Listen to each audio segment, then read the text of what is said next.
नमस्कार दोस्तों। आज के इस वीडियो का टॉपिक बहुत ही ज़्यादा इम्पॉर्टेंट है। आज हम डिस्कस करेंगे राष्ट्रीय भर्ती एजेंसी के बारे में, जिसे अभी हाल ही में हमारी कैबिनेट ने इंट्रोड्यूस किया है और आने वाले जितने भी नेशनल लेवल के एग्जाम्स होंगे उनको राष्ट्रीय भर्ती एजेंसी के द्वारा कंडक्ट करवाए जाएंगे। तो हम सबसे पहले जान लेंगे आज के इस वीडियो में कि एनआरए क्या है, इसकी आवश्यकता क्या थी, इसकी उपयोगिता, एनआरए के लाभ हानि, कैसे ये काम करेगा, साथ ही साथ सिलेबस, एग्जाम पैटर्न, यानी कि जितनी भी जानकारियां हो सकती हैं वो सारी चीज़ें आज के इस वीडियो में डिस्कस की जाएंगी। तो हे गाइस, आप देख रहे हैं अलग क्लासेस और मैं हूं अशोक सिंह। चलिए इस वीडियो को शुरू करते हैं। सबसे पहले हम एनआरए के बारे में जान लेते हैं। एनआरए का फुल फॉर्म होता है नेशनल रिक्रूटमेंट एजेंसी। आने वाले जितने भी सरकारी जॉब्स हैं उनमें जो प्रीलिम्स का एग्ज़ाम होगा वो एनआरए के द्वारा कंडक्ट करवाया जाएगा और वो जो कंडक्ट करवाया जाएगा उसे सीईटी बोलेंगे, यानी कॉमन एलिजिबिलिटी टेस्ट। इस कॉमन एलिजिबिलिटी टेस्ट के माध्यम से आप अगले स्टेज में पहुंच सकते हैं।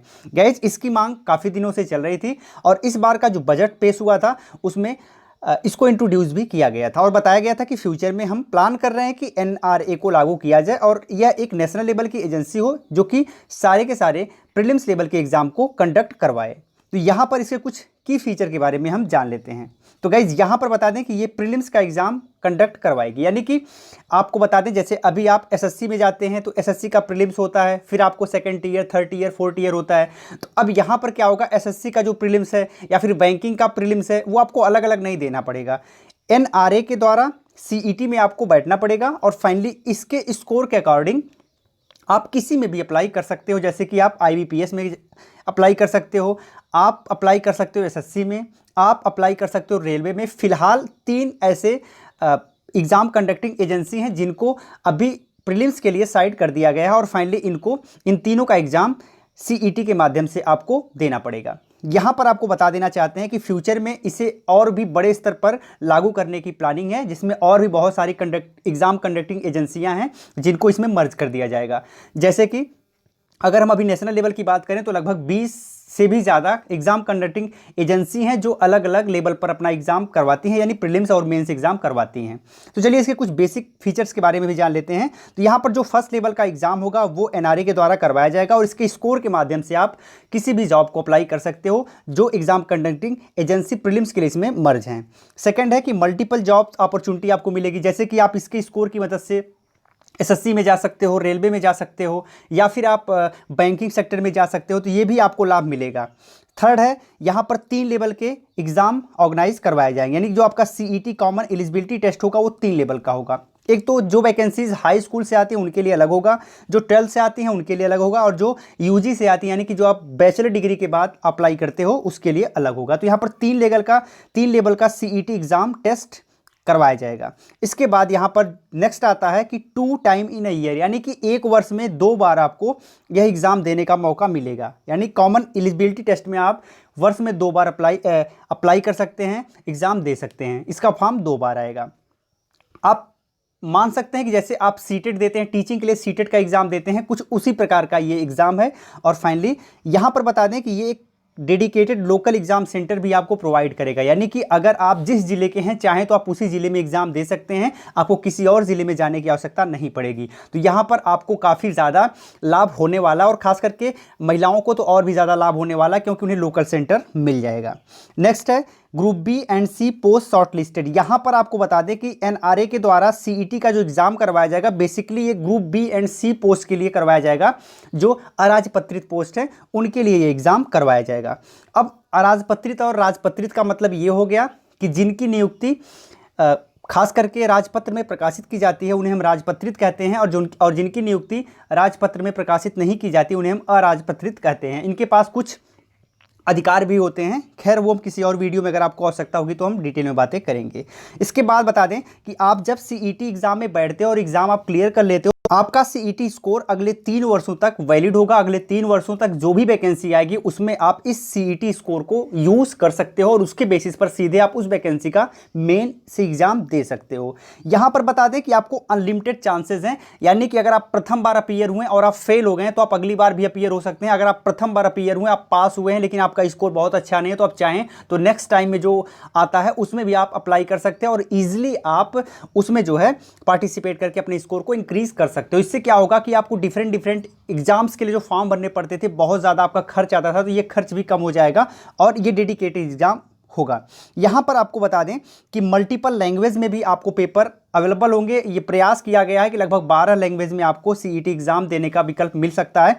तो कोई टेंशन नहीं है, आप जिस भी लैंग्वेज का चुनाव करना चाहें उस लैंग्वेज का चुनाव कर सकते हैं। तो ये कुछ इसके बेसिक फीचर हैं जो कि एनआरए के बारे में आपको जानना आवश्यक हो जाता है। अब हम जानते हैं कुछ इसके लाभ।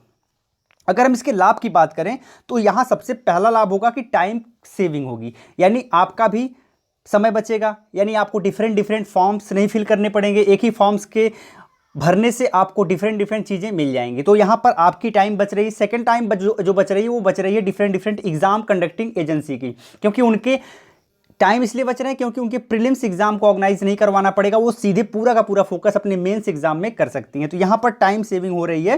थर्ड, मनी सेविंग भी हो रही है, क्योंकि कोई भी एग्जाम करवाने में काफ़ी ज़्यादा खर्च आता है और जब भी आप फॉर्म भरते हैं तो फॉर्म भरने में भी बहुत ज़्यादा खर्च आता है। तो ये भी आपका जो पैसा है वो बचेगा, आपका भी बचेगा और सरकार का भी बचेगा। थर्ड है, यहाँ पर लोकल एग्जाम सेंटर अवेलेबल हो जाएंगे, तो आप इजिली किसी भी सेंटर को चूज कर सकते हैं और वहाँ पर अपने हिसाब से जाके एग्जाम दे सकते हैं।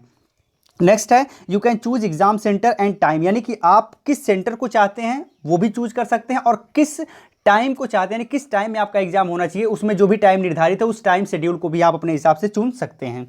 उसके अलावा स्कोर जो है वो आपका एलिजिबल होगा सेंट्रल वैकेंसीज के लिए, स्टेट वैकेंसीज के लिए, साथ ही साथ पीएसयू के लिए, यानी पब्लिक सेक्टर यूनिट्स के लिए, प्राइवेट ऑर्गेनाइजेशन भी इस स्कोर को लेके हायरिंग कर सकते हैं। तो ये कुछ बेसिक इसके लाभ होंगे।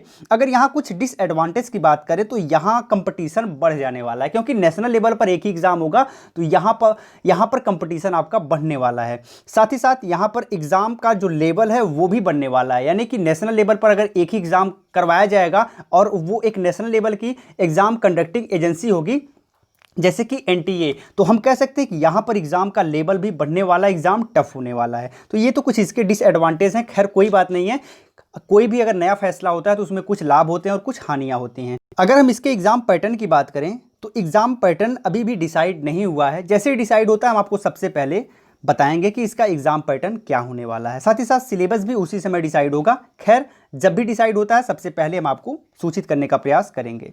कुछ और फीचर यहाँ पर जो हैं, जैसे कि जो आपको एग्जाम होगा यानी सीईटी का जो एग्जाम होगा कॉमन एलिजिबिलिटी टेस्ट का, वो ऑनलाइन मोड में होगा, आपको कंप्यूटर पर बैठ के एग्जाम देना पड़ेगा। तो यहाँ पर काफ़ी ट्रांसपेरेंट एग्जाम होने के चांसेस बन रहे हैं। एप्लीकेशन आप ऑनलाइन मोड में फिल कर सकते हैं और इसके लिए एक डेडिकेटेड वेब पोर्टल बनाया जाएगा जो कि अभी नहीं बनाया गया है, जल्दी ही इसकी लॉन्चिंग होगी। प्रयास है कि टोटल 1000 से भी अधिक एग्जामिनेशन सेंटर पर इसके एग्जाम करवाए जाएं और इसके लिए जो टोटल अमाउंट अलॉट हुआ है वो 1517.57 करोड़ रुपए अलॉट हुआ है। तो ये कुछ इसके बेसिक फीचर थे जिसके बारे में आज के इस वीडियो में हमने डिस्कस किया है। गाइस जैसे इसके बारे में और भी डिटेल आती है हम आपको अवेयर करेंगे। तो दोस्तों आप बताइए आपको ये वीडियो कैसी लगी, कमेंट में लिख करके। साथ ही वीडियो अच्छी लगी हो तो एक लाइक कर दीजिएगा, एक शेयर कर दीजिएगा। और अगर आप इसी सेम वीडियो को ऑडियो फॉर्मेट में सुनना चाहते हैं तो इसी वीडियो के कमेंट बॉक्स में एक लिंक मिल जाएगी खबरी एप्लीकेशन की, वहाँ से आप जाके इसे ऑडियो फॉर्मेट में भी सुन सकते हैं। और हाँ, आपको बता दें कि कभी भी कोई जॉब अपडेट के लिए आपको खबरी एप्लीकेशन पर विजिट करना पड़ेगा हमारे चैनल पर, आपको सबसे पहले जॉब अपडेट वहाँ पर मिल पाती है। साथ ही साथ आपको यहाँ मैं बताना चाहता हूँ कि अगर आप अब तक हमें सब्सक्राइब नहीं किए हैं तो हम बहुत ही इंपॉर्टेंट टॉपिक आपसे शेयर करते हैं। आप हमें सब्सक्राइब करके घंटी पर प्रेस करके ऑल नोटिफिकेशन ऑन कर लीजिए, जिससे कभी भी कोई टॉपिक आपसे मिस ना हो। फिर मिलते हैं एक नई वीडियो में, तब तक के लिए बहुत बहुत धन्यवाद। जय हिंद।